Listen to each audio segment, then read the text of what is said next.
Welcome to a beginner's guide for warding. While we could approach this concept with the mentality of a challenger player, this video will instead focus more on being easily digestible. The goal is to give you the tools to make decisions about such a contextual topic for yourself. As such, we'll be following a basic progression list, being 1. The purpose, 2. The timing, and 3. The relevancy. When placing a ward, we'll go through this generic list step by step to see if the ward is optimal and has value. We start off with number 1, which is the purpose. What is the goal of this ward? For example, is it to deter a gank, gain information of an area, prevent invades, find the jungler? If there is no purpose, just don't place the ward. If the purpose of the ward is valid, we then assess the timing. If we have information of their jungler being on the top side of the map, is there a point in warding to prevent a gank bottom? A standard trinket ward early in the game has a duration of 90 seconds. This is the most common mistake I see for low elo, warding with 0 value with a limited resource. The third question is whether the ward is meaningful. While the purpose and timing might be correct, sometimes the ward doesn't fit what your team is trying to accomplish. Additionally, your ward placement might not provide meaningful information for what the purpose or timing is. If we're not fighting for dragon, what's the point in investing all of our wards around dragon when we can trade the opposite side of the map? Likewise, if we're placing wards topside to get vision, but are playing for dragon, does it make sense? Not really. As a support or laner, your placement of wards directly influences what your team is capable of doing at all times. This is why you often see players drop vision, recall, and grab more wards before bigger objectives. This gives you a maximum of 6 wards to utilize as a support player. When you place a ward, it gives you information in that area. You can see people walking through and whatnot. But the superior form of vision is denial. When you place a pink ward, not only are you gaining information in that area, you are denying information in that area. This is important to understand. As a support or as a laner, I feel infinitely more comfortable roaming when I know I'm not walking over vision. This gives more confidence to your plays because you are initiating a play with solid information. If you try to initiate a roam with no vision, you aren't sure if you're walking over vision or not. And this is why people typically run sweepers as well. Here are some examples. Alright, here are some examples of pink ward vision, which is used for denial. So typically, concept that you work with when you are placing wards is the traffic volume of an area. Some parts of the map are more popular, like river, and some areas really do not see much traffic whatsoever, like some of these spots over here. So when you're placing a ward, you have to consider whether the area is high enough traffic to be relevant, or if you're intentionally placing it there because it's less likely to get spotted. So these are some good spots for less traffic but good vision. But as you can see, that's a lot, right? There's a lot that you can do with the map. Now, when you are using denial, it's really easy to set plays because now on this map you see that there's a lot of pink wards placed. My jungler can initiate a play knowing that there's no vision here. My support can reset on roam and initiate a play into a gank mid lane, knowing that there's no vision here. And I can also initiate a jungle gank bottom, knowing that there's no way for them to know I'm coming in due to these pink wards.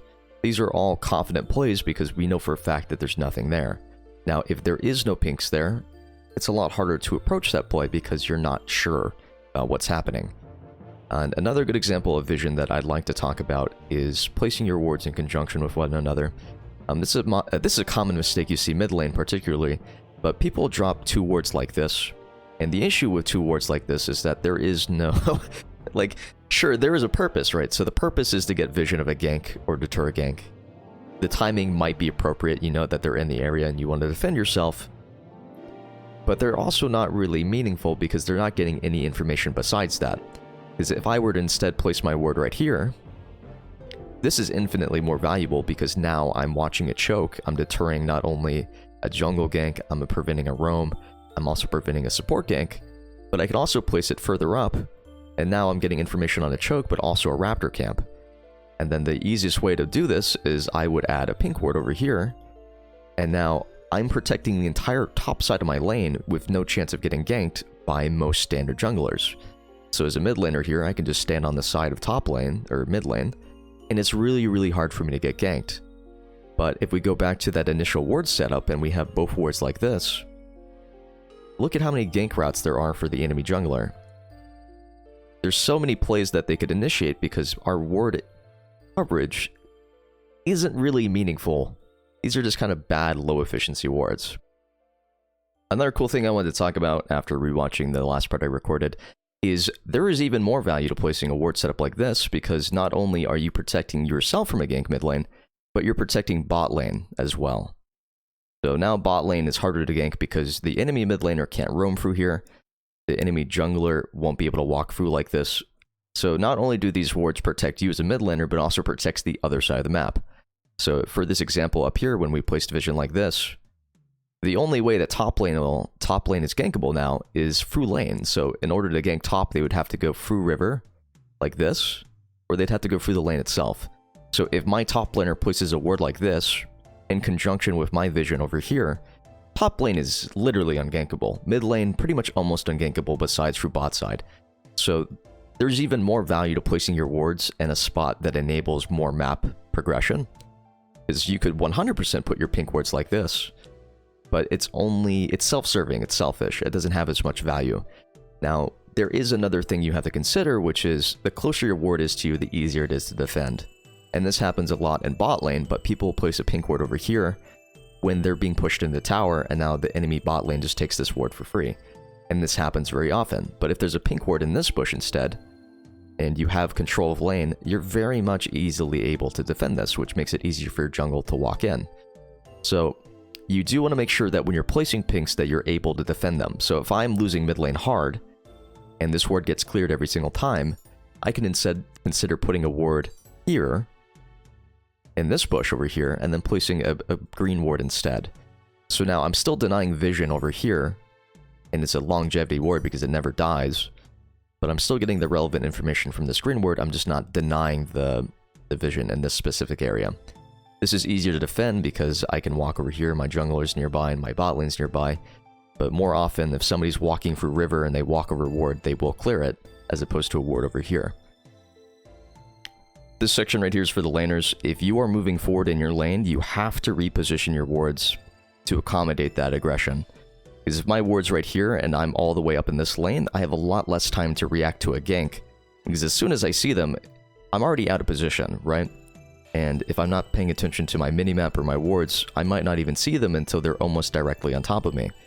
But what happens if I push my wards aggressively is that I will see them sooner, which means I have an extra 4 to 5 seconds to work with to avoid this gank. If you add that in with leaning on the right side of the map, you add in another 1 to 2 seconds. But it's really important that you place wards that basically defend what you're trying to do. Now, if I'm standing underneath my tower, you can't really make use out of vision besides, deep wards like this that protect from roams and stuff like that. Because you're not gankable in this position as a mid laner. So putting a ward right here, it only really defends you from a slow push angle. You'd rather have defensive wards that are in pixel on enemy jungle camps or defend from an invade like this, because it helps your team and you're not really using the information from these wards in the middle of the lane anyways. Because once again, if you're underneath your tower, you're not able to roam, but you're also ungankable, which is like the big thing about being under your tower. Now, if I'm moving forward and I'm pushing the enemy mid laner under their tower, you gotta make sure that your wards are deep to defend that. Now that we've identified a basic checklist for warding, we move on to the next section, which will cover warding triangles and objective vision. Warding triangles is a simplified ward placement system where you're placing your wards to create dense pockets of vision that resemble a triangle. This way, all your information is connected and can be used consistently. The issue of placing your wards in a line is that your information becomes thin and shallow. It's not very flexible, and here I will show you an example of placing your wards in a line. So, in this particular example, you've cleared all the mid towers, and you just place your vision like this. So, this is in a straight line, so we're checking these chokes. You can see when people are entering chokes or leaving chokes. But you have all these just blank spaces of vision, and this doesn't really offer your team much, especially when it comes to objectives. Now, if I wanted to place vision in a meaningful way that is still in this area, I put a ward here, I put a ward here, put a ward over here, and now we have a triangle going, so when people enter and leave vision in this particular area, we have complete control. Because it's very flexible, it's a very dense area, whereas putting your wards in a shallow line does give you complete vision of this lane, but it doesn't really give you the information to catch people out of position when they're rotating. And that's like a big part of putting your vision down, is creating plays from nothing. Because every single time that you utilize vision like this, and you see somebody walking through the jungle alone by themselves, and you're playing from ahead, you can just fuck them up.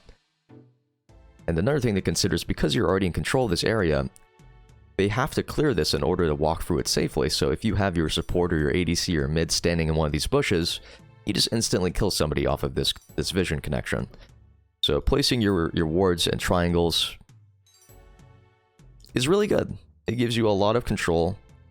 And then you add in a pink ward, so I could put my vision at this point. I could do my vision like this, and I've got a really big triangle. So I know for a fact that there's no vision in this area. I've got vision to protect this pink ward, and as they're walking through these chokes, I can punish them because I've got control. So this is basically dragons in a nutshell, is that if I'm going to be taking dragon, put my pink ward down, put vision on all these chokes, and with my teammates standing over here, there's really no way for them to contest us because they have to walk into our team. And if they're walking through these chokes and you've got control of these chokes, it's really hard. The next topic is objective vision. To fully understand objective vision, which we kind of just went over, we have to talk about taking versus retaking.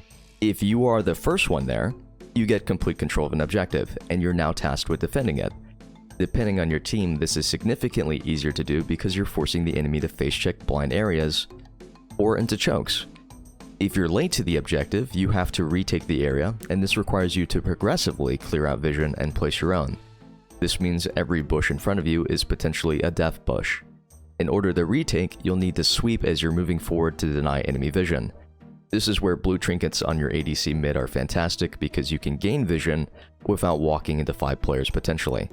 You can also check to see if they're actually on the objective. Now that you understand why it's important to gain control of an objective early, let's work on some examples. So in this particular example, we'll assume that this is the 3rd or 4th dragon, and we're looking to just take dragon as blue team. So everybody can buy pink ward. I recommend buying 1 pink per player when you are doing something like a soul point, soul, dragon, baron. It's just free resources. So let's assume that only 2 pink wards are purchased and your support player places a ward like this. So, because of this vision, as you can currently see, we will know when they're entering chokes, we'll know when they're leaving chokes. But because we have control, my mid laner and my ADC can now zone them off from entering. So the issue here is that this enemy team has effectively no vision. So as they're walking in here, they could potentially get one shot from over a wall, they could be engaged on from over a wall, and if they enter this choke, at any given point, you guys can just turn and you can engage on them in this choke. Because the entire time that they're moving forward, you have to understand that they are working completely blind. So they might drop a blue trinket, you clear that shit instantly, but every single time that they move forward here, you're being given an opportunity to absolutely annihilate them. And even if they played for the other side of the map, let's say they played for mid lane, and we instead moved our wards around to be a little bit like this, this enemy team still has to be careful because they don't have direct vision of dragon. So as they move forward here, which would typically be either the jungle or tank, whoever's the tankiest really, they have to sweep this vision because as they're walking over these wards, the blue team has complete control. We have complete information, we know exactly where every single one of these players is, and that kind of defends us from flank angles because we now know there's no concern of it. But if they clear this ward and it's gone, now we don't have that information anymore, and we have to respect that they could be adjusting their angles, right? So they slowly engage, they take out vision as they move forward, and because we have these pinks, we know for a fact that it's, you know, clear and denied. But it's a lot easier for us to get control and take this dragon because we still have complete information here. So at any given point, jungle or top could engage on this angle right here, or we can just take the dragon and then walk out through the bottom. But you basically see that the blue team is in complete control. It's up to the red team to fuck it up or make it work. So when you gain control of an objective early by getting there 30 seconds with a winning composition or with a gold lead, you're effectively making it unwinnable for red team unless they play it perfectly. Because they will make mistakes, they will get picked, they will accidentally walk in too early without their teammates and give you a chance to kill them immediately. So in order for them to play this, they have to play extremely smartly, which is why in solo queue, you really just want to avoid being late to an objective to begin with. And that is objective vision in a nutshell. So we'll go and repeat this process with Baron. We'll go ahead and assume that we're playing for Baron as red team this time. And blue team has to be entering from their side of the map because that's how the game works. So let's go ahead and assume that we're walking all the way over here.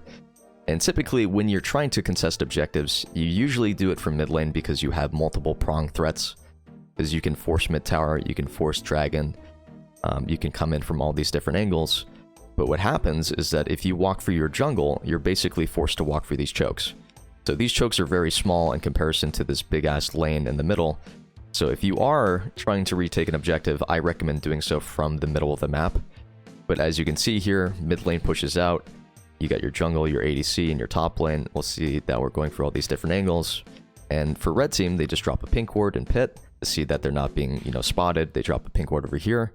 And they just drop some very simple wards to protect themselves from being engaged on. So because they have this information and they know there's one mid, one topside jungle, and 3 in the spot side jungle, at any given point, they could just turn on anybody. So if your jungle gets out of position, they can turn on jungle. They can re-engage right here. Because it's really just up to the blue team, right? You have to retake vision as you're moving forward. And as you're face checking these areas, if the enemy team has a Qiyana right here, you just fucking instantly lose. If top lane's playing Ornn, they can just engage. It does depend on what champions are available, but you see that this is very difficult to break because there's so many possibilities for failure when you're trying to retake an objective. Now, if we do sweep all these and we gradually regain vision and we take all this vision out, they have a lot less information to work with, and now we can potentially get a flank from our mid lane. We could potentially flank or steal from top side with a dragon. Alternatively, you guys could all run through mid lane, and now we're doing something like this. So we still have a flank possibility, and they kind of spread their numbers out. So it just depends on how you want to play and what your champions are. Of course, warding is always contextual. You can't just make the perfect decision every time outside of doing the basics. And sometimes you will just lose because somebody misplays a fight, and that's understandable. But there's really no excuse not to fulfill the basic requirements for warding as we've dictated. Okay, before we go, I'm going to be showing you guys some images, and I want you to tell me if the checklist checks out or not. Is the purpose there, is the timing there, and is the relevancy there?